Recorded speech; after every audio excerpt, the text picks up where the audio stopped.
Pessoal, então a aula dependendo aí do forecast. Bom dia, gente. Sou a Fernanda Flores.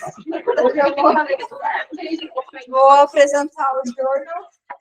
O meu artigo é o forecast, é um estudo observacional que avaliou a fertilidade do paciente com TI e eu vou seguir esses pacientes para observar os desfechos dele na internação e 6 meses após a internação hospitalar.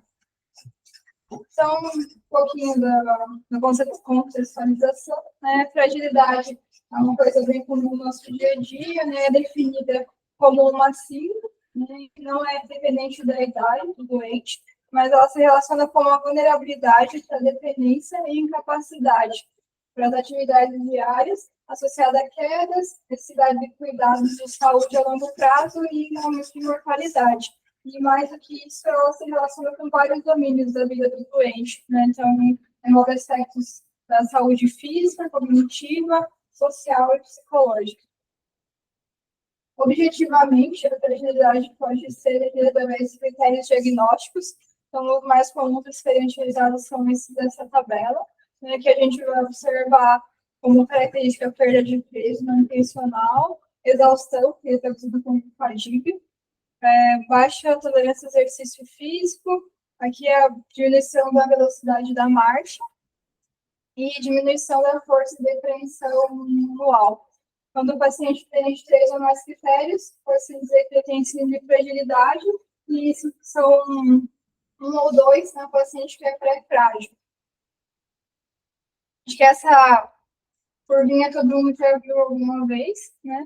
Mas esse gráfico quer dizer o quê? Que o paciente que ele é robusto, quando ele tem um estresse fisiológico, ele consegue manter a sua integridade fisiológica, né? O vale, ele chega aqui, né?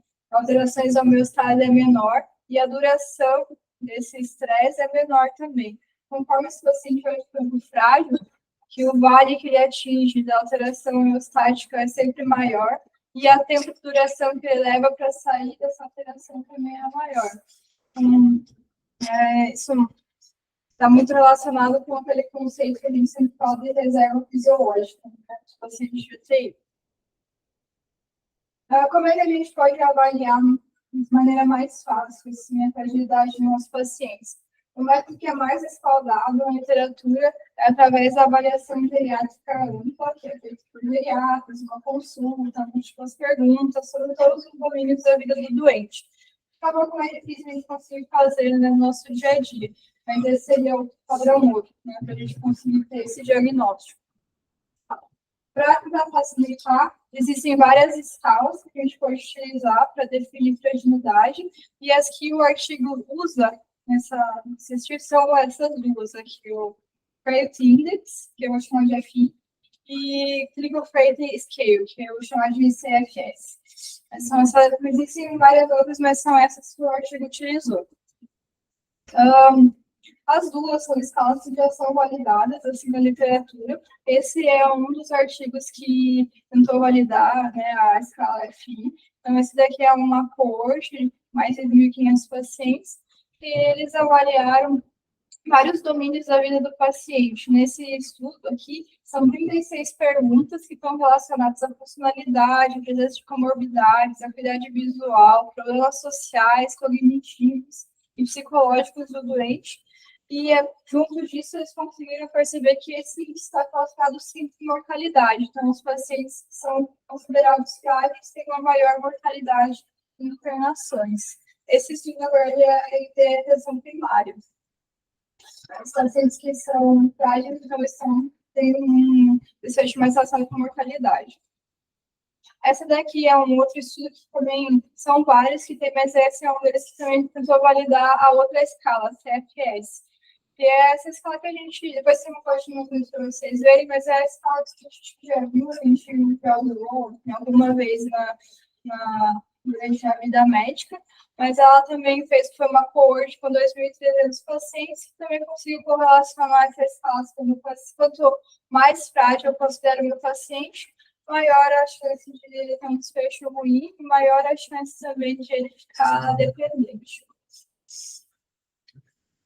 Essa escala, a CFS também é uma escala que está mais bem validada para uso em UTI. Então, esse daqui é um dos vários artigos também que tem que mostrar a correlação entre o grau de fragilidade e mortalidade, né, dos pacientes de UTI.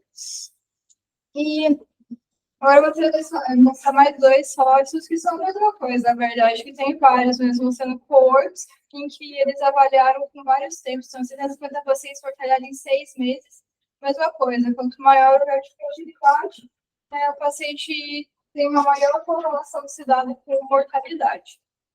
Esse daqui é a mesma coisa também. E esse outro estudo, ele também tenta passar essa ideia, mas ele tenta excluir um pouco a questão da idade, assim. Então, ele mostra que mesmo nos pacientes que são mais jovens, essa faixa é de 18 a 39 anos, mesmo assim, os pacientes que são considerados frágeis, apesar da faixa etária menor, eles também têm desfecho mais relacionado com a mortalidade. Mas são todos estudos observacionais, é tudo cohort.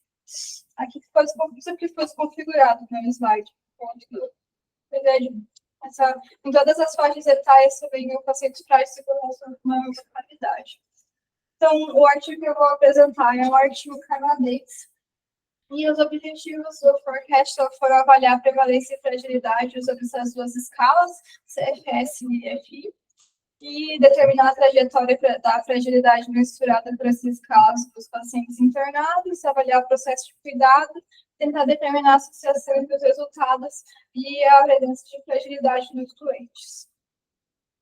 Então, foi um estudo observacional, prospectivo multicêntrico, canadense, feito em 14 UTIs, e ele foi realizado entre setembro de 2019 e junho de 2022.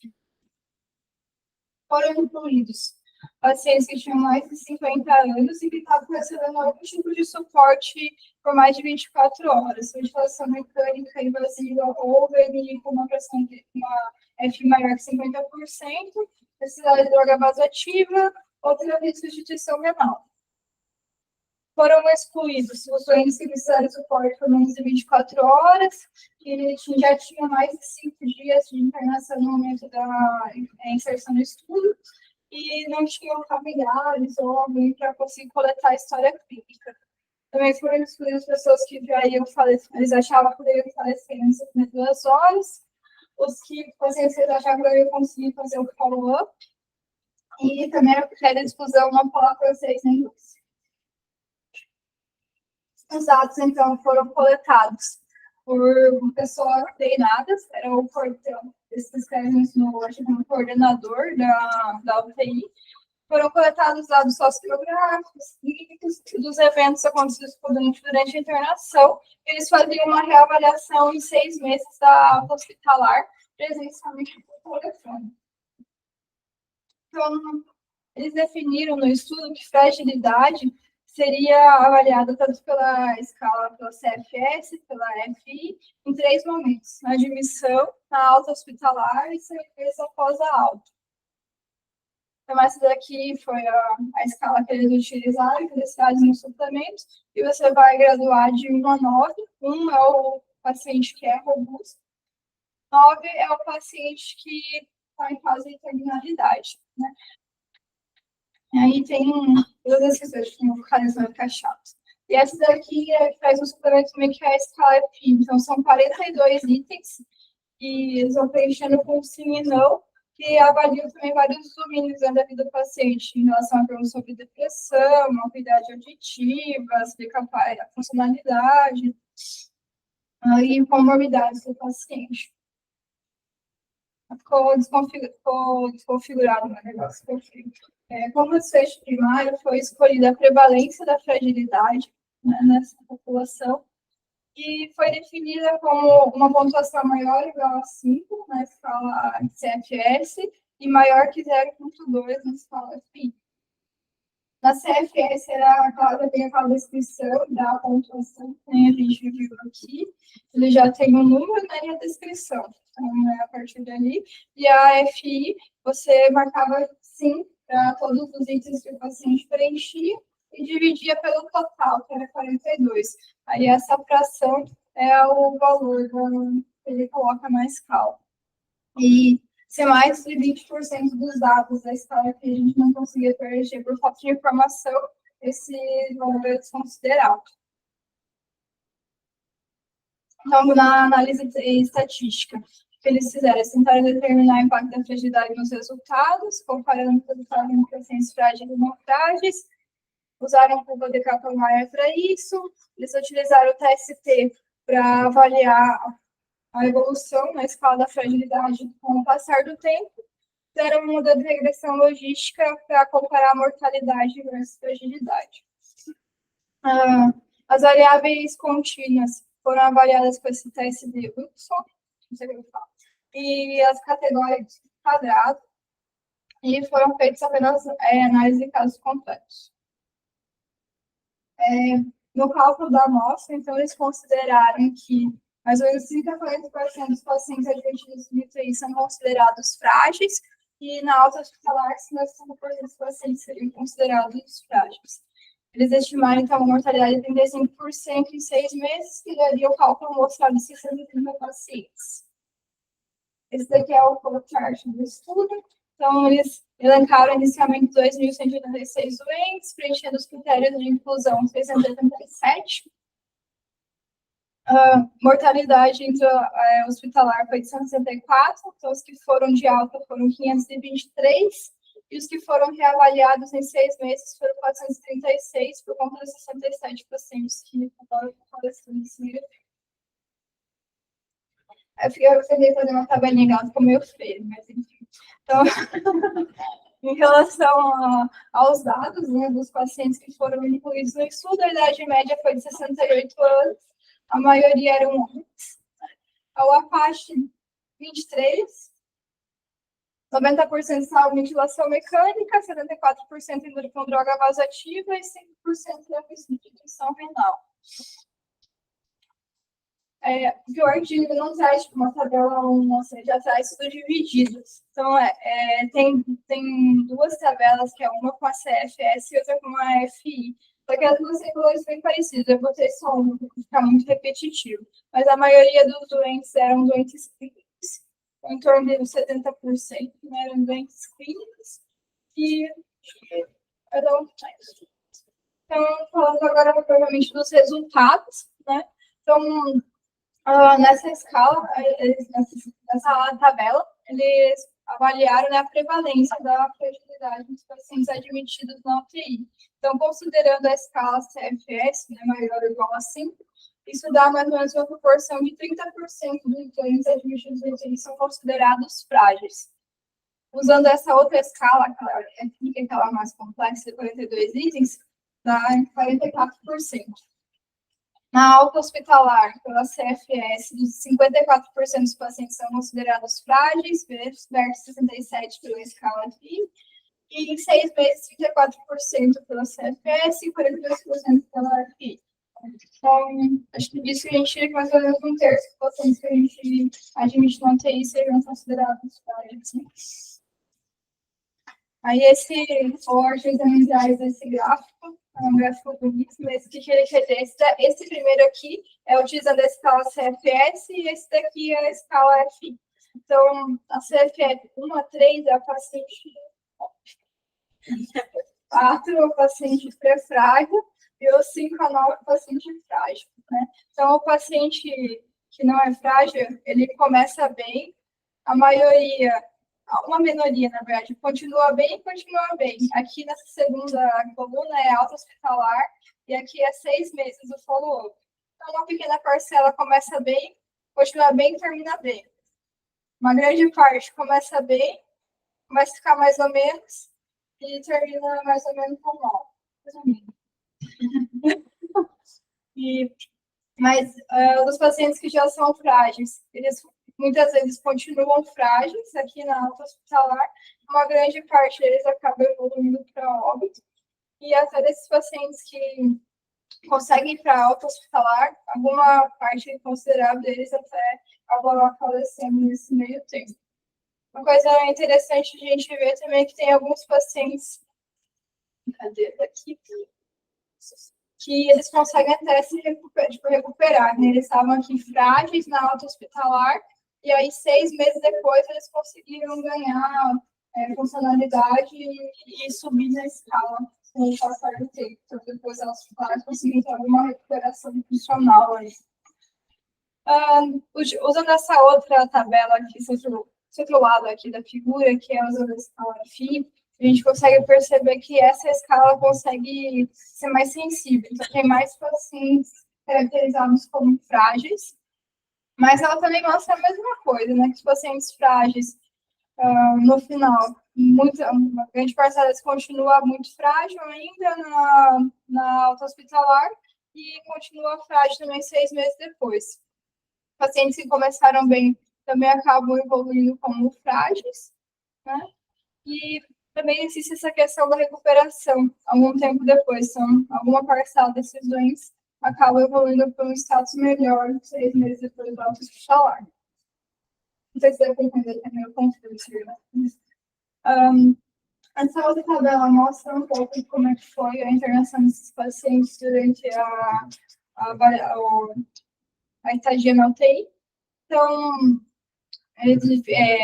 diferencia entre pacientes frágeis e não frágeis, tanto pela escala CFS quanto pela escala FI, na verdade, são muito parecidos nos resultados. Então, os pacientes que eram frágeis tiveram maior positivação de culturas em 48 horas, tiveram menos dias livres de antibiótico do que os pacientes considerados não frágeis, e tiveram menor mobilização. Na UTI também eles conseguiram mobilizar menos.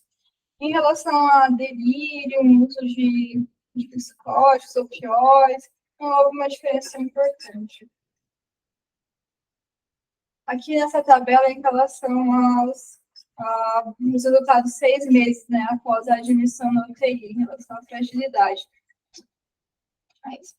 Então, na verdade, acho que era só a continuação daquela, mas os dias livres de UTI também foram maiores no paciente no grupo não frágil, então os pacientes frágeis ficaram mais tempo na UTI, né, e os pacientes frágeis também tiveram maior mortalidade, tanto nas duas escalas, professora CFS e professora na escala X.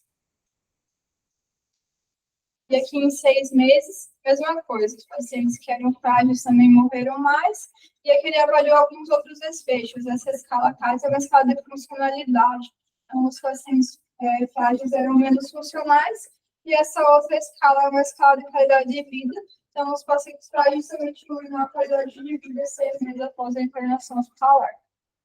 Então, considerando as duas escalas. Pode passar? Aqui continuando também 6 meses após a alta hospitalar, né? Então, ele só traz aqui a mortalidade. Ele repete várias vezes a mortalidade. Então, na alta hospitalar também, após a alta hospitalar, teve ainda eles. Após a alta hospitalar, eles ainda continuaram seguindo os pacientes e viram que alguns pacientes acabaram falecendo nesse tempo entre a alta e o próximo passo do follow-up. Então, os pacientes que continuaram frágeis depois também morreram mais nesse intervalo. Os pacientes que continuaram precisando de algum tipo de suporte em casa também eram maiores no grupo frágil. E eles também falaram, né, sobre a questão de qualidade de vida, e também sempre foi menor nos pacientes que eram considerados frágeis. Aqui só mais o Kaplan-Meier. Eles mostraram que os pacientes considerados frágeis tinham uma probabilidade de sobrevivência menor. E nessa tabela, eles só mostraram como era crescente a evolução de mortalidade, considerando o grau de fragilidade. Resumindo, a fragilidade está relacionada a piores desfechos na internação e também está relacionada a piores desfechos em 6 meses, associando também a piora da funcionalidade e da qualidade de vida desses doentes. Isso é o que já é visto na literatura, tem vários artigos que trazem dados parecidos, assim. Esse daqui é uma outra cor, que também tem esses gráficos bonitos, mas elas também, os resultados são muito parecidos, assim, né? Eles fazem a mesma coisa, que os pacientes que são robustos, eles acabam, em alguma parcela continua robusta, mas grande parte acaba perdendo algum ponto de funcionalidade. pacientes que são frágeis continuam frágeis e alguns poucos conseguem recuperar também, tanto na alta hospitalar quanto em 12 meses, que foi o caso desse estudo aqui. Então, assim, é diferente do que o artigo traz. Ele tentou avaliar por essas duas escalas, a CFS e a FI, são duas escalas que tiveram resultados parecidos na interação, na avaliação deles. Eles até fizeram aqueles testes de correlação, acharam que tinha uma boa correlação entre a CFS e a FI, mas eles trazem que talvez essa escala, a FI, que avalia mais o limite do doente, seja mais completa para conseguir definir com mais clareza a fragilidade do doente.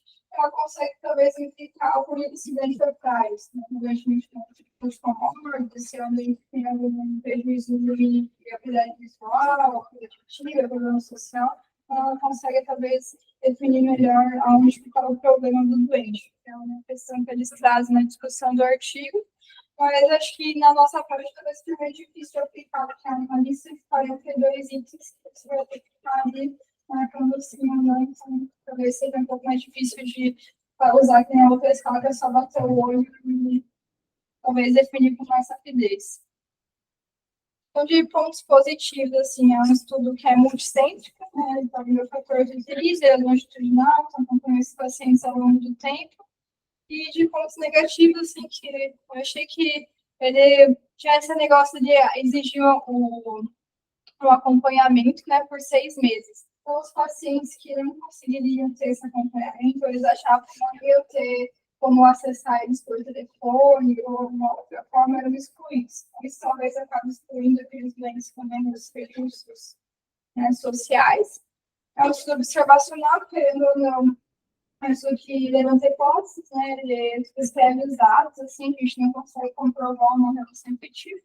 E teria esse viés por conta das informações serem dadas por familiares, né, na maioria dos casos nos doentes.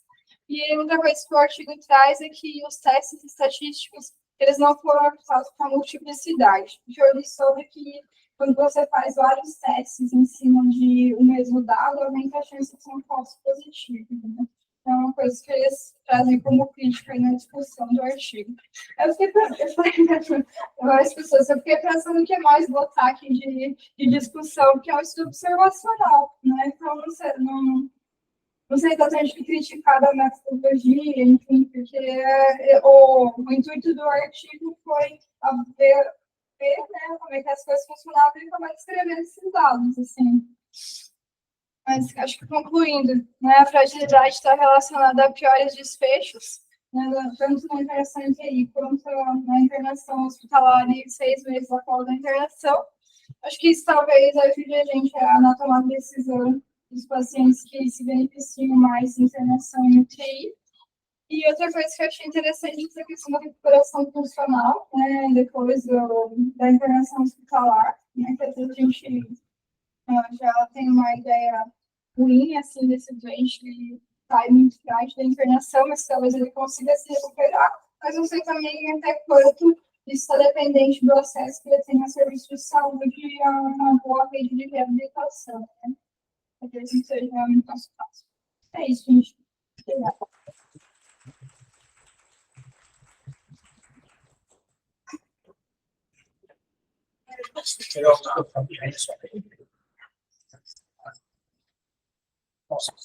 Quem falou que queria discutir artigo observacional? Então, tá aí.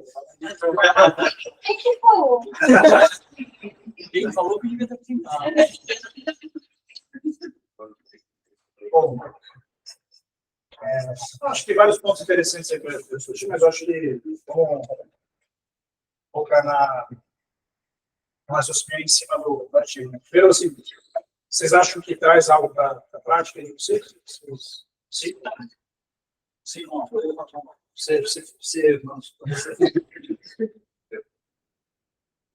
Sim, eu acho que esse artigo ele trouxe informações que, de maneira empírica, a gente já esperaria, mas eu acho que eu trago mais de valoroso, na verdade, a correlação entre a escala mais simples e a escala mais complexa. Que viu-se que tinha uma correlação boa, acho que foi entre 80% e 0,8%. Então, mostrando realmente uma resposta dose dependente. Então, talvez, eu acho que algo mais positivo travo desse ativo é, na verdade, eu ficar mais confortável em usar a escala mais simples do que o índice de fragilidade, que realmente traz, né, essa vantagem de você identificar qual é o problema do paciente em si, tentar atuar de maneira mais pontual para tentar reabilitar. Mas muitas vezes que realmente fica mais difícil ser aplicado, aí tem que ter acesso muitas vezes, telefone ao familiar, que tem desde memória. Eu acho que eu trago mais, assim, o valor seria mais essa observação, que talvez a escala mais pessoal fosse interessante para a gente. Mas traz informações assim, que, de certa forma, eu já esperaria, né? Se o paciente mais frágil teria tendência a evoluir pior. A associação, a gente não pode, né, falar sobre validade, mas acho que são as que vivem nesse estudo.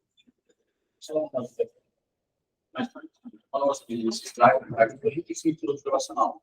E a gente adora falar isso de eu já sabia que o doente mais frágil morre mais. Eu já sabia. A gente já sabia, mas o que o estudo te traz, te permite usar isso no dia a dia? O que uma escala está perguntando no dia? O que você acha disso? E saber, realmente, um cara que está com 1 milhão de nora e tubada, esse morre mais. A gente tem que falar isso, eu já sabia. Mas o que o estudo traz para vocês, para aplicar no dia a dia?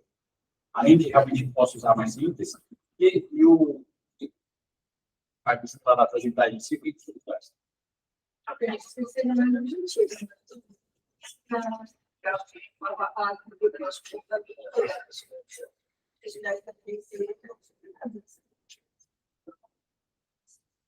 Mas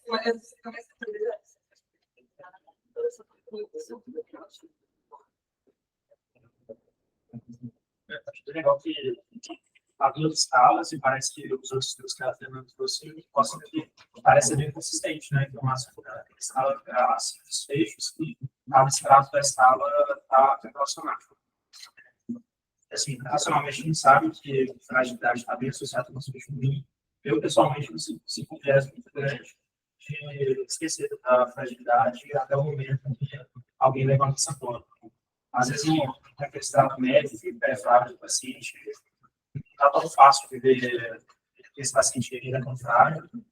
Parece ser fácil de fazer essa informação, mas o paciente está conversando com o familiar, e parece que a informação que eu procuro, ela me traz uma informação de prognóstico do paciente, me pareceu muito claro nessas casos.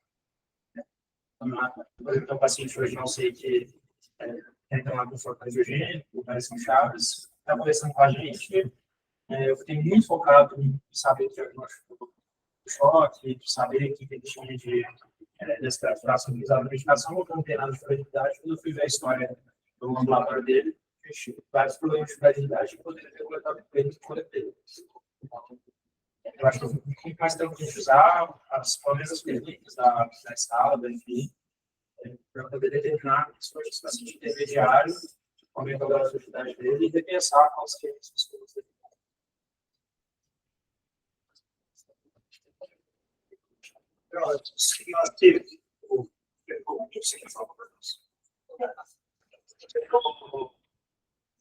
Eu acho que esse estudo saiu no ICM, porque isso aqui já é batido. Fragilidade não tem mais uma.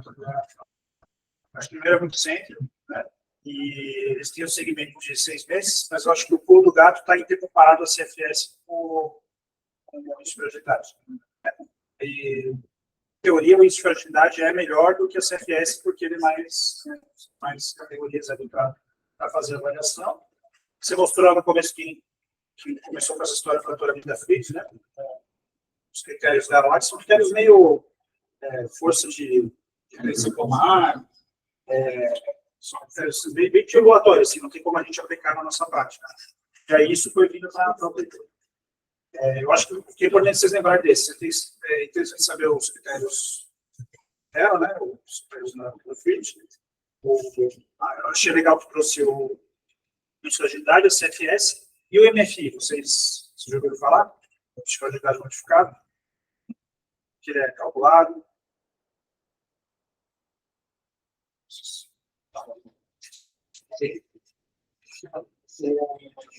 O MFI é um índice que ele é baseado em prontuário eletrônico e código de internação. Então, você vai pegar lá as comorbidades, e se o paciente tem uns critérios anões, teve pneumonia nos últimos meses, e o resto é basicamente comorbidade. E aí a grande crítica dele é justamente essa. Quando você vai comparar, diferente aqui do FI com o CFS, que tem uma overlap grande, né, tem uma correlação muito boa, o MFI, que é o que a gente consegue fazer hoje, por exemplo, o médico, ele não tem uma concordância tão grande. Mas ele é muito mais fácil de obter, porque você consegue coletar de uma forma mais fácil também. E aí a gente tem um dado brasileiro, do estudo da orquestra, que é um dado bem contra-intuitivo. O que vocês, eu gosto de fazer a resposta, mas o que se esperaria? O paciente mais frágil, a gente vai ser mais ou menos invasivo com ele dentro da UTI? Na prática. O certo se assim invade menos o paciente mais frágil. Exato. Então é justamente o contrário que acontece. Quanto mais frágil, pelo MFI, aí tem essa questão, né? Mas quanto mais frágil, mais intervenção ele acaba recebendo dentro da UTI. Ou seja, a nossa intensidade de tratamento é desproporcional ao benefício que o paciente teria durante a interação. Então, isso é dado brasileiro, né? Centro, grande. E é a nossa realidade mesmo, né? O que a gente vê. Quanto mais próximo do fim da vida o paciente está, mais invasivo a gente é. O paciente vai para a UTI, tuba, passa carpeta, diálise, transfusão, sangue, absorver. Não estou falando de um paciente jovem com uma doença aguda que está super grave. Realmente, os pacientes estão chegando para nós. Qual que é o problema dessa análise? É que a gente condiciona a análise aos pacientes internados na UTI. Então, é óbvio que se ele foi para a UTI é porque alguém queria instituir o suporte. Então, pode ser que tinha muitos pacientes que tinham muita estado de fragilidade, que estavam fora da UTI, e que não foi assim. Mas mesmo dentro da UTI, faria sentido o paciente que chegou, mesmo que seja voluntário de ter alguma coisa assim, a gente ter uma intensidade de tratamento proporcional ao benefício da terapia. Depende de quão frágil ele é. O MFI, quem escreveu para a UTI foi o pessoal que foi o Jorge Marcos. Ele veio de cirurgia, mas para a terapia intensiva, a validação, assim, vamos dizer, foi... Você abre comorbidades, uma página, tem um estado na outra página, que é quanto esse paciente era antes disso. Totalmente independente, parcialmente dependente, totalmente dependente. Aí ele pegou a página de comorbidades, e esses três, e a pergunta que era a pneumonia, que essa não é comorbidade, mas que vai na MFI. Se ele teve pneumonia recente. E aí, os motivos essa escala, enfim, então ela foi feita especificamente no contexto do médico.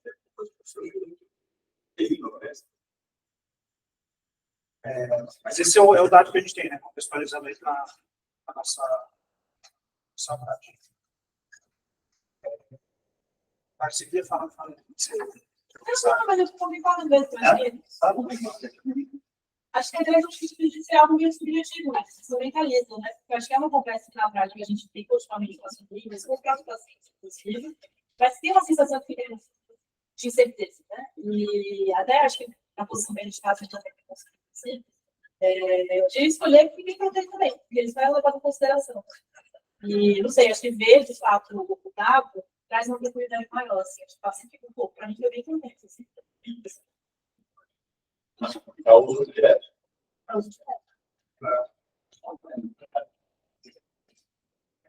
Uma coisa. Tudo que vocês falaram, os dados objetivo. Quando os anos se pegaram, falaram, esse peixe é frágil. Quando você vai ver, você achou que ele era frágil, você está meio amarelo, meio caído, totalmente subjetivo. Então vou usar uma escala de fragilidade. Você começou sua aula, a escala de fragilidade, ela foi feita no ambulatório.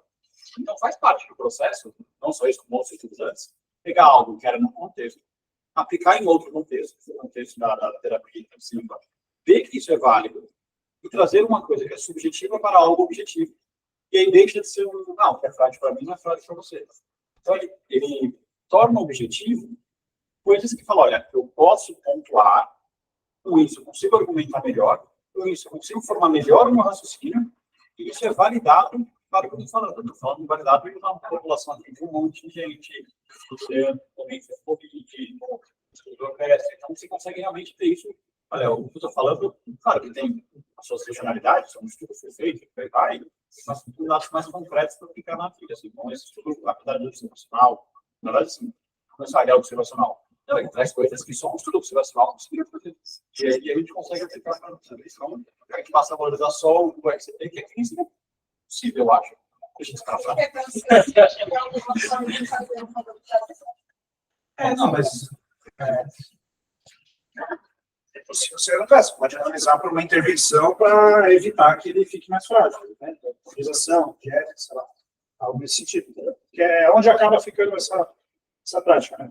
Dentro da UTI tem poucas coisas que a gente pode fazer, e aí no processo de reabilitação, a intensidade da reabilitação. Ou talvez a autorização seja de cara frágil, não frágil, você fazer todas as intervenções ou seguir o cuidado padrão, que é tudo, alguma coisa. Não, exato, fazer algum cuidado adicional do padrão. Aí, isso é complicado, porque o cuidado padrão aí pode variar de lugar para lugar. Bom, mas aí agora você quer voltar só nos das limitações ali? Eles voltaram? É que ficou feio o slide, ele não estava assim. Não, ele está desconfigurando mesmo. O nosso PowerPoint está. Ele não está reconhecendo algumas. Mas é aliado. Ações. Se eles forem revisar um texto, se eles forem ter uma ideia, eu acho que eles têm que se adaptar. Sim, se eu tiro uma nota, faz. Vamos começar por aí. A gente tira isso aí. Vocês. O que vocês acham das limitações e dos pontos positivos aí que eles elencaram?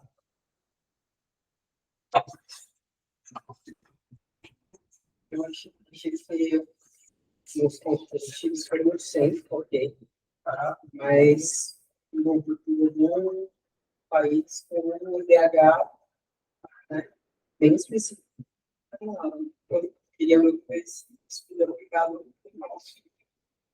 especificamente como é que é essa evolução de fragilidade, se é realmente alguns pacientes que saem, tem um hospital frágil, saem mais frágeis, eles conseguem. Tá, legal. Agora vamos tentar discutir alguns conceitos aí de epidemiologia mesmo. Eu trouxe aqui justamente por isso, porque quando a gente fala de ponto positivo e negativo, tem a ver com a validade interna do estudo, mais do que qualquer coisa. Tá? Às vezes a gente mistura um pouco com generalização, que é o que você está falando. Tá? E aí são dois conceitos também. A gente tem generalização e transportabilidade do conceito. Tá? Então, vamos ver assim, em termos de validade do estudo, vocês fariam alguma coisa diferente para fazer o que eles fizeram, que eles queriam comparar as duas escalas e ver longitudinalmente o que aconteceu ao longo do tempo? Quais são os viés que a gente pode ter no estudo de corte como esse? Vocês trazem aqui alguma coisa aí. Uma coisa que já perguntou ali também, tem esses 6 meses da alta, 6 meses de pós-alta, você sabe exatamente o perfil dos pacientes, qual foi, e se essa reabilitação, se eles pegaram pós-alta, foi uma você falou isso, né? Então, você acha que talvez faltaram dados do meio do caminho ali? Eu acho que assim, com uma amostra grande, eu acho que isso Sim. Mas acho que é importante. E aí isso é interessante. Acho que faz sentido. Então, talvez faria sentido coletar dados de como é que foi o processo de reabilitação do caminho. A primeira avaliação era feita com paciente ou familiar. E a avaliação da internação era olhando para o usuário. Tá. E aí, olhando para o usuário, sobre. A gente sabe, né? Que tipo de viés seria? Você analisando pelo usuário, como é que a gente chama esse viés? A gente tem 3 viés, basicamente, quando eu faço qualquer tipo de estudo. Eu posso ter viés de informação, que é esse caso, quando o que você coleta não é aquilo que você gostaria, information bias, tá? E aí tem várias formas. Você pode classificar errado o paciente, seria misclassification, porque quando a variável é categórica. Ou é um erro de mensuração quando a variável é contínua. Mas, como regra geral, é um viés de informação. A informação que você coletou talvez não era exatamente a que você queria coletar. Tá? Dá exemplos de introduções que você faz de viés de informação no estudo profissional, que é muito frequente. Provavelmente manda um para revisar o meio de informação. Bom, agora não me vem a cabeça. Mas acho que até a própria categorização, gente, definir as coisas, uma coisa super frequente em auxiliaria, estudo. Ele fala, eu preciso avaliar a incidência de ira e não sei o que lá. Como você avaliou a ira? eu avaliei ilha baseado na minha ilha. Sim, claro que isso é uma coisa grotesca. Mas as definições do direito observacional têm que ser muito claras. Nem sempre a gente pensa nisso, a gente só sai com essa no final. Faz mais ilha ou faz menos ilha. Quando você vai ver, a definição de ilha não é uma coisa.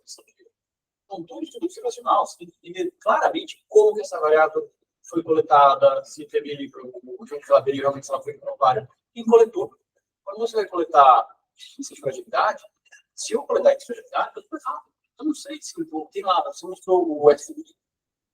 Um deles era a capacidade de andar sozinho. Aí você fala assim, não, você anda sozinho? Entendeu? Eu só preciso dar uma empurradinha inicial. Você faz uma empurradinha inicial andar sozinho ou não. Eu não fui nada. Então, tudo isso você tem que deixar no tempo para ver se foi válido ou não. Isso é um super importante. Mexe bem, né? Mas como assim, não tem uma definição clara do que você queria, né, o construto que você queria avaliar. Aqui, por exemplo, fragilidade, um construto que eu quero avaliar. Você tem várias formas de definir como você disse, é frágil mesmo ou não. Então, aí fala assim, viés de informação dada para o familiar. Que tipo de viés é esse? Esse tem um nome específico. Esse é mais comum em estudo caso controle, mas pode acontecer em teste de memória. Isso, teste de memória. Quando você vai buscar a informação, ele vai lembrar do que está acontecendo recentemente, mas esquecer do que aconteceu aqui. Mas esse é mais comum em estudo caso controle. Você pega no desfecho e pergunta o que aconteceu lá atrás. Tá? Tem uma coisa aí que eu acho que não tem nada a ver, dizer que a multiplicidade do teste, eles botaram ali, não sei se foi algum revisor admitido e tal, mas é opcional, você não vai fazer ajuste para multiplicidade. Isso, é claro, assim, você pode até fazer, né?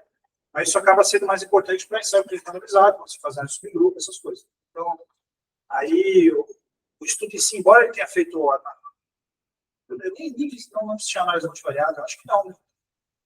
Tudo análise ele fez uma logística, né? Mas aqui o estudo é muito mais descritivo do que qualquer outra coisa. Não é um estudo que ele está buscando causalidade, está querendo descrever a trajetória mesmo. Ele fala isso logo no começo do estudo. Tá? E aí vocês podem falar, talvez, que o critério para inclusão, né, de exigir a possibilidade de acompanhamento, você mesmo comentou, esse sim pode ser um viés de seleção. Você selecionou uma amostra viciada, que não é representativa de todos aqueles que têm isso. Mas eles botaram isso como critério porque queria seguir em 6 meses, então pelo menos a pessoa tem que querer se seguir em 6 meses. Então, mesmo assim teve, né, uns 20%, talvez 20%. Então isso é natural de estudo que você vai acompanhar após aula. Você não vai conseguir acompanhar tudo, mesmo que a pessoa tenha falado que não, você vai ter perda de segmento. E aí isso introduz que tipo de viés? Você tem perda de segmento. Você não pode ter. No ensaio clínico a gente chama nutrition bias, mas é viés de seleção. Perda de segmento, você tinha uma amostra que era 100, você está olhando só para 80. E aqueles 20 você não sabe o que aconteceu. Então, como você pode dar isso? Você pode tentar imputar o dado, deveria ter feito isso. Mas, geralmente, imputar o dado nesses casos é meio perigoso. Você pode... Uma perda não aleatória dos dados, né? Geralmente tem algum motivo para o paciente perder o segmento, né? E você não sabe o motivo. Ou aí você analisa os casos completos, que é o que eles fizeram aqui. Tá? Mas, mesmo assim, pode ser que não seja representativo de todos os que tinham os critérios de inclusão deles. Analisar cada critério. Tiago, quer falar?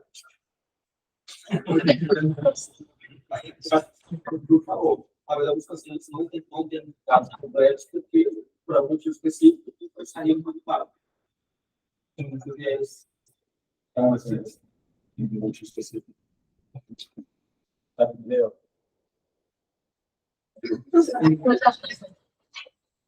Não, mas é isso. Vamos voltar no gráfico aluvial lá. Que ele era usava na Bíblia, e aí agora ele caiu de classe, e daí tem como, sei lá, telefone agora. Para que não podia ser trazido para ser avaliado, ele morreu uma fragilidade ou uma performance pior. Ele não é avaliado.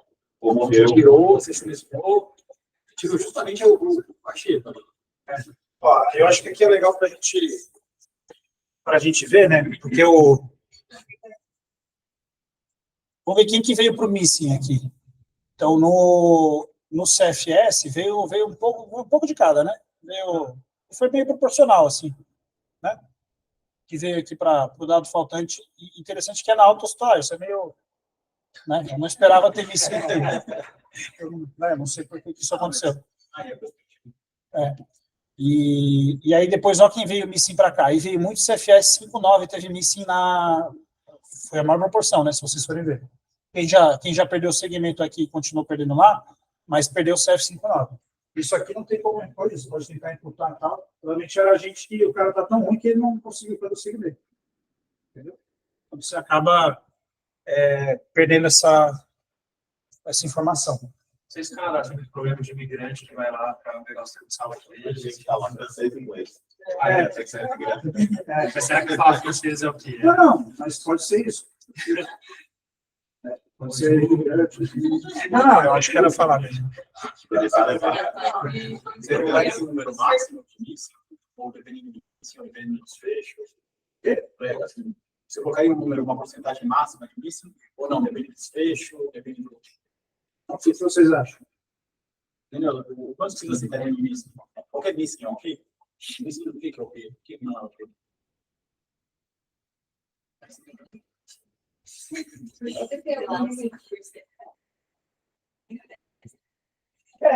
Acho que aí, qual que é a resposta certa? Depende. Aí a resposta certa depende. Sim. Você está vendo? Aqui é um segmento de 6 meses.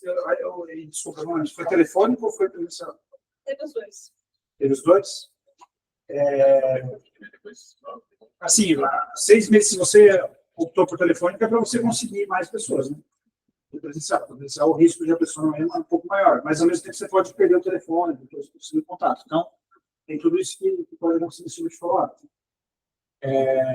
Mas sim, aqui eu diria que foi pouco. Foi uns 10%, olhando aqui visualmente, né? Não sei dizer exatamente, mas foi em torno de 10%. Não foi tanto assim. Mas agora, Na aula hospitalar não era pouquíssimo. Eu não estou achando ele que exatamente é que tem o valor, mas eu tenho que fazer a continha. não sei se talvez ele foi... Foi Não sei se aqui foi porque foi transferido. aqui, ó. Que perdeu. 14. Entendi. Teve que Eles não botaram as proporções, né?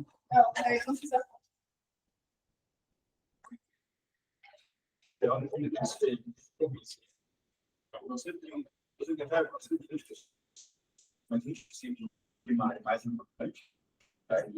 Geral, você depende de qual é onde está esse risco e a porcentagem. Eu tenho alguns estudos assim que até é fácil. Se eu não conseguir acompanhar, eu excluo de vez e pronto. Não sei como ele faz análise de caso completo, ele está fazendo isso, para ver a análise sobre vida, né? Assim, como eu não consigo acompanhar, mas introduz um viés de análise. Talvez A intensidade da separação da curva seria ainda maior se eu tivesse seguido todo mundo, entendeu? Mas eu acho que o recado está aí, não muda a mensagem que você quer passar com esse dado, entendeu? Então, esse que é o ponto que a gente tem que analisar. Se é falar de causalidade, tem que fazer alguma coisa, né? Não dá para só deixar. não necessariamente também. Aí, geralmente, o que a gente faz quando você está fazendo estudo observacional, aí você faz análise de caso completo, você faz análise de computação múltipla, você faz análise de sensibilidade, assim, para ver se as suas conclusões mudam dependendo de como você analisa. Entendeu? Ou você faz o pior cenário, entendeu? Pode ser, vou falar, todo mundo que era CFS 5 que perdeu o segmento e morreu. Vou considerar que eles morreram. Você pode fazer isso também. Depende de como você... Depende da pergunta. E aí, isso aqui vai voltar para o que o Pedro falou. E quando a gente tiver estudo observacional, o que vocês acham que é o erro mais frequente? De correlação com causa. Tem isso, confundir correlação com causalidade, mas isso tem a ver com uma coisa até antes. Por que as pessoas confundem correlação com causalidade?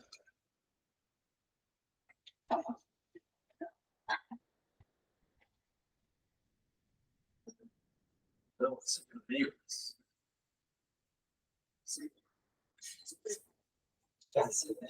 Dentro da praticidade, cada um pode ir em um lugar, para alguma pessoa.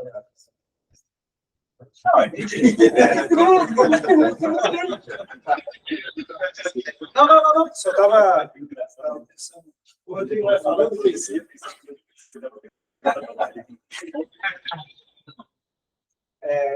Você tem razão, às vezes a pessoa não sabe as variáveis de confusão, que gostaria de ajustar, mas o erro mais comum é não saber o que você quer perguntar de fato. Aí você vai lá, faz um estudo, coleta dados de 500 pacientes, faz uma análise univariada, faz uma multi com mortalidade, todo mundo faz, porque morre bastante. E aí você fala, quem usou Nora, quem tinha sofro mais alto, a faixa e idade era associada à mortalidade no Covid. A gente teve um monte de estudo isso aí. Isso é óbvio, todo mundo esperava isso. Então, para mim, um dos estudos observacionais mais importantes do Covid foi aquele primeiro que saiu no New England, que ele só descreveu como é que eram os pacientes com Covid, o que acontecia. Todo mundo depois citou, 5% quadro crítico, 15% é quadro grave interno, hospital, e 80% é quadro leve. Depois ninguém conseguiu mudar muito essa estatística. Foi puramente descritivo, porque ele só queria descrever como que era a evolução dos pacientes com Covid que procuraram atendimento inicial. Né? Tá? Aí pode mudar de um lugar para o outro. Tá? E aí um erro muito grande é você fazer um estudo que, na verdade, o seu intuito é ver uma associação causal, né, que você está buscando, só que aí você não seleciona as variáveis direito, tudo, então, no fim das contas, tudo volta para si. Qual que era o objetivo? Então, o objetivo desse estudo aqui era meramente descritivo, para ver evolução longitudinal da fragilidade numa corte multicêntrica de pacientes críticos. Bem graves, né? Era droga ou tudo. Né? Então, era 50 anos, entubado com droga ou diálise, que era só 5%. Eu fui da sua especialidade de AGN no ano passado, era 50% de ventilação mecânica, 45% de drogas ativas e antivirais. Isso aí era 90% de até ganho. Então, 70% de hora e 5% de diálise. Era grande isso. Uma parte não tinha chamado. A parte. Mas 23 já é. Mas eu tô novo da Nossa, sabe? Mas você não coleta a parte também, né? Coleta, mas. Normalmente a gente consegue ter o dado. Mas, por exemplo, na época do Chigres, o corte da faixa foi 25, né? E assim, 25 é doente bem grave mesmo, pela faixa 2. A faixa agora é descalibrada, né? Mas, como é o aberto, o pessoal ainda está no produto. Eu bato sobre os saltos. Se eu dar meio o tempo médio. Bom, mas eu acho que vocês trouxeram várias coisas. Uma nota de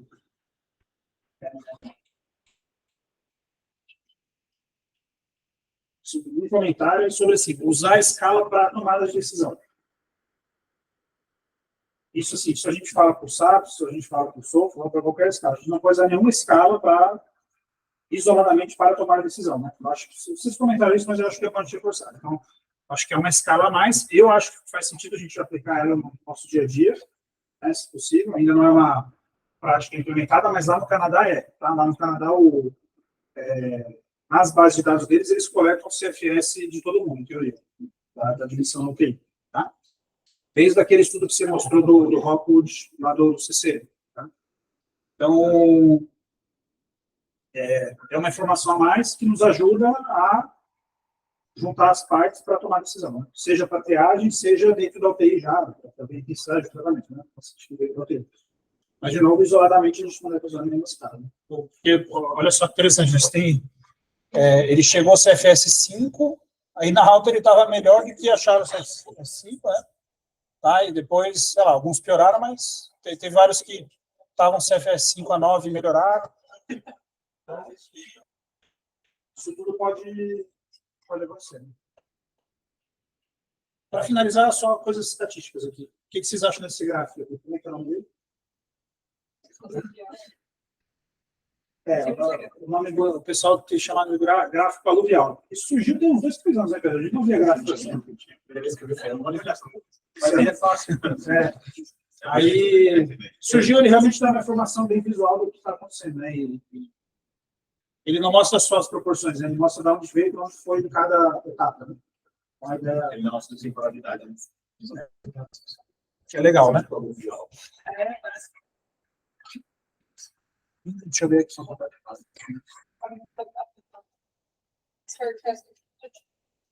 Você acha que nada? Eu queria ver a correlação que você mostrou em algum lugar aqui.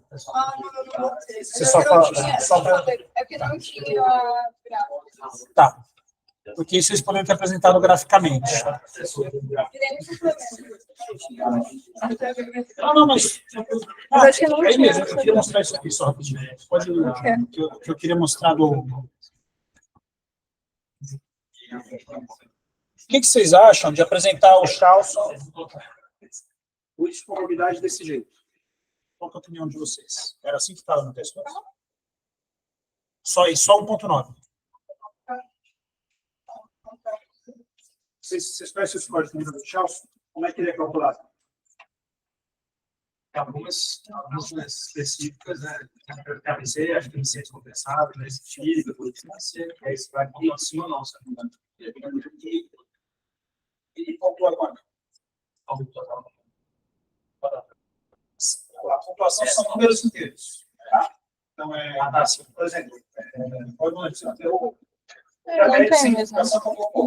diabetes pontua 2 ou 3, agora não é. Entendeu? Tá? Licença cardíaca pontua 2 ou 3. Licença adquirida pontua 6. Pontua mais alto. Câncer hematológico pontua 4, 5, 6. Não lembro de qual é a pontuação, tá? Mas aí cada um tem uma pontuação. Mas qualquer característica são números inteiros. Faz sentido eu apresentar um número inteiro com casa depois da vírgula? Não faz. Isso aí, assim, às vezes o pessoal apresenta dessa forma, mas não existe Charlson 1.9. A escala é ou é 0, ou é 1, é 2, ou é 3, ou é 4, ou sei lá, o máximo que você pode atingir. Tá? Então, o ideal é apresentar mediana e percentil 25,75. Essa seria a forma de apresentação ideal. Então, isso aí é um erro pequeno, mas apareceu lá. Mas não existe. Às vezes eu vou apresentar sopa de 4,5. A média de sopa. Não existe média de sopa. Porque a gente sopa de 4,5. Ou é 4, ou é 5. Então, o ideal é você apresentar mediana. Nossa,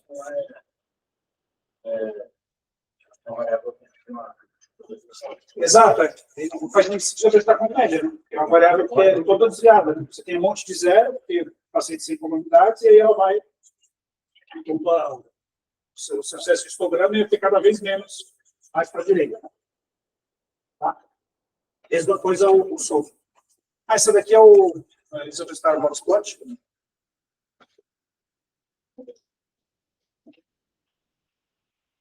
Aqui ao longo do tempo, como que ficou. Tá. É uma forma de apresentar também. Tá. O que eu ia falar assim, para avaliar a correlação, qual o gráfico que a gente utiliza normalmente? Correlação, eu estou me referindo ao quê? Que tipo de variáveis? As variáveis contínuas. Contínuas, tá. O CFS é uma variável contínua? Não? Você pode fazer correlação de Pearson com o CFS, então? Eu tinha esse negócio que você falou, quando eu fiquei lendo. Isso tem que ver com olha aqui, tipo, o número, né? Você... O bom, o 9 é ruim, o F é a mesma coisa. 0,2 ou F0, 0,0 mais alto. Ela ia para relacionar. Aí, assim, qual que é a teoria? Em teoria, quando eu vou variar a correlação, o ideal é que sejam variáveis quantitativas contínuas, tipo pressão, temperatura. São variáveis que eu posso ir separando elas até o infinito, né? Isso seria infinito. O número tem valor, né? Por si só. O 1, o 2 é o dobro do número. No CFS 2, não necessariamente é o dobro do número. Mas, aí, assim, dito isso, posso avaliar os na correlação? Até posso, mas eu tenho que saber que eu estou extrapolando um pouquinho disso. Estou indo para algo a mais, né? Mas aí, geralmente, quando eu avalio correlação, o que eu preciso apresentar? Eu preciso apresentar um gráfico de dispersão, que daí eu boto uma variável no eixo X e a outra no eixo Y. Tá? Para eu ver... porque, assim, a correlação ela pode ser bem forte, mas quando você bota no gráfico, você vê que ela não é uma coisa linear. Ela é uma curva, por exemplo. Então, é interessante eu ver o gráfico de correlação, né, que a gente chama de gráfico de dispersão, na verdade, para ver como é que ficou a relação entre as variáveis. Então, por exemplo, o paciente tinha um Fate Index de 0,2 e um CFS de 3. O outro tinha um Fate Index de 0,2 e um CFS de 5. E aí você vai colocando isso no gráfico. É isso que o software faz. E aí eu olhar visualmente, às vezes é mais importante do que eu saber o valor da correlação de preço. Daria para fazer, então, os caras de ciência maior contínua. Dá, você pode fazer não. Mas esse é interessante você ver, porque talvez ficou meio estranho. Né? Se ficou. Mas se deu uma correlação de 0,8, provavelmente assim, é uma nuvem que vai subindo junto. Assim, né? Só mostra a correlação. Assim, é inadequado. Mas só mostra a correlação. E aí você fala, olha, teve uma ótima correlação entre as escalas. Não pode ter uma ótima correlação e ser uma correlação que não é proporcional ou inversa, sei lá. E aí, você sai com olha, elas vão dar a mesma informação. E não. Vai ver isso para métodos de aferição. Medir versus cardíaco funcionando versus cérebro pulmonar. Tem ótima correlação, mas você sai do mesmo. Eles são falsos os dois.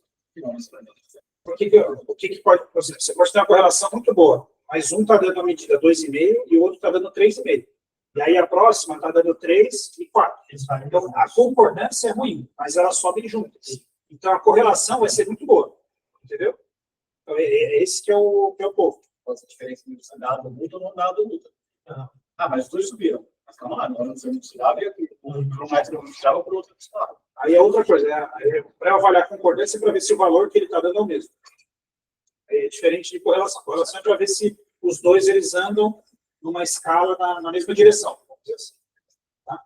Mesmo que o valor não seja o mesmo, se os dois estão seguindo o mesmo trajeto, a correlação vai ser muito positiva. Então, por isso que eu gostaria de ver o gráfico de dispersão. Seria interessante. Então, é uma coisa até que poderia anotar. Pô, queria ver aí qual que é o... Esse é o suplemento. Eu quero de novo para ver se tinha. Não tem não. Eles são. Tem umas correlação só de. Tem esse, aí tem esse outro aqui que é de mobilização. É legal. Escala de mobilidade, né? Ia ser tipo isso, né? É de mobilização só. Aí esse, que é a mesma coisa, a escala. Aí aqui ele fica falando como é que ele coletou os dados. Esse é o checklist. Aí só... É bem curtinho mesmo. Tem mais coisa aí que a gente nem consegue discutir. Sim, mas é só tabela. Quer falar uma coisa? E depois isso tudo que foi monstruoso, que foi conectado, ele vai muito trabalhar a variedade interna. Faltou isso.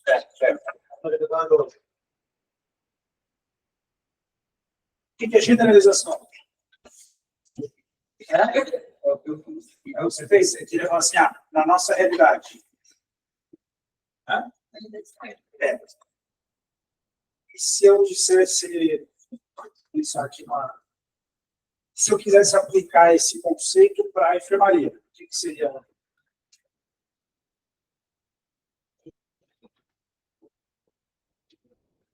Você está extrapolando. Está extrapolando além daquilo que foi analisado, certo? Aí isso a gente chama de transportabilidade. Tá? Então, generalização é quando eu consigo aplicar aquilo em contextos semelhantes. Mas pacientes de UTI, mais em outros lugares. Então, isso é realmente generalizar os achados. E você levantou uma questão que talvez o achado não seria igual para a gente, porque o Fernando falou que a habilitação talvez seja tão boa. Tá? A gente tem alguns serviços, mas pode ser que o acesso não seja pleno. Transportabilidade é quando você pega uma coisa que foi validada para um fim e aplica em outro. Tá? Vou dar um grande exemplo. A gente trabalha com SAPS. O SAPS foi feito para ver o quê? Predição de mortalidade de pacientes que internam UTI, predição de mortalidade hospitalar. Aí você usa o SAPS para predizer complicação cirúrgica. A gente tem que o SAPS mais alto vai ter mais complicação cirúrgica também. Você está dando completamente de foco, mas está usando uma ferramenta validada para outro fim para quê? Vocês vão encontrar trabalhos na literatura que fazem isso. E você está transportando aquele negócio para uma outra coisa. Essa brincadeira provavelmente não vai ser a melhor ferramenta do mundo, né? Ela não vai ficar para aquilo. Você não espera que ela funcione bem para isso. Entendeu? Então, isso é transportar. Quando você leva para uma outra coisa que não tinha a ver com o objetivo original. Tá? Generalizar tem mais a ver com generalizar ao longo do tempo, generalização geografias, né? Vários períodos. Tá? E acho que o argumento de vocês vai ser, então, é um estudo observacional. Vou procurar se ele tem validade interna. Eu vou avaliar se ele teve muito viés de seleção, se eu consegui... primeiro, você pergunta, ela faz sentido. Às vezes é isso, que ele se embanana na pergunta e acaba respondendo outra coisa. Então, se a pergunta faz sentido, como é que eu vou aplicar essa pergunta no dia a dia? Não? Se ele tem um viés de seleção, se ele conseguiu definir claramente os grupos, se ele fez análises que são compatíveis, como é que ele mediu isso, se ele teve muito risco. Toda vez que você trouxe, você passar por esses passos. Se ele te deu uma resposta, putz, legal, ele tem uma validade interna. Agora, eu consigo generalizar isso para a minha realidade, ou para o canal aí com validade externa? Então, lembrar que você pode ter um estudo que tem validade interna e não ser generalizado para a sua realidade. O oposto disso não é, porque se o estudo está meio furado, ele está furado para qualquer canto. Então, acho que esses passos sempre vale a pena aprender.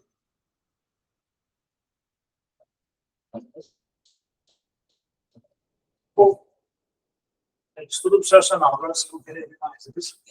Mostrar isso a todos Deus mesmo. Até ter o. A gente tem uma crítica no estudo observacional, mas lá em CT é muito mais simples, você tranquilo de ler e digerir, que é um observacional. Então, um pouco da nossa engenharia no estudo observacional, vem por não entender muito bem os meandros, os resultados ficam meio aí, meio confusos, e isso às tem um papel super importante. Às vezes, muito mais difícil a gente ler, de montar, de construir, porque eu fico vendo só a maior parte ainda. E o importante é ter clareza. O que você quer falar? Que mensagem você quer passar? Que você quer, qual é a sua pergunta e que mensagem você quer passar depois que você... Porque senão você começa a ficar meio confuso. Então, esse estudo mesmo é interessante porque abordou muitas coisas ao mesmo tempo. Assim, te deixa um pouco confuso, né? Mas assim, o objetivo era ver as trajetórias e comparar os dois. Então, isso aí ele apresentou e deu para te tirar esse recado. Eu acho que, pelo que o Pedro falou, eu concordo com ele. Acho que para a CFS a gente já fica satisfeito. Assim. A última coisa, o Leandro comparou a CFS com o MFI. Ele mostra que tem um relé bem pequeno, tá? A escala você tira do prontuário, de base de dados administrativas, e quando você aplica a CFS. Com relação às classes 3. Uma correlação que não é muito alta, não. Então, para a prática clínica, o que faz sentido é o CFS. Mas, assim, para estudar, banco de dados, tal, você usa tem relé para isso. Certo? Beleza. Bom.